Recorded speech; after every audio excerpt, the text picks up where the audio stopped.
Hello everyone, welcome back to Spararia YouTube channel.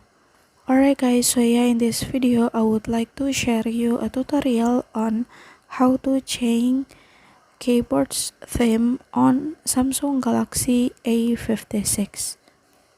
Alright guys, if you feel bored with the theme on your keyboard, don't need to be worried because you can choose another theme for your keyboard without any additional application. And how to do that is very easy.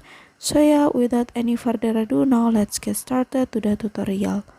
Okay, first now you can show the keyboard that you have, and then here's now you can go to settings menu, and then now you can go to a theme, and as you can see there are so many themes for your keyboard. And this one, there's a solid color, and then there's light gradient, dark gradient. And for example, I will choose this one, click apply, and yeah, here's the result of new themes of keyboard. Alright guys, so here's the tutorial, and thank you so much for watching.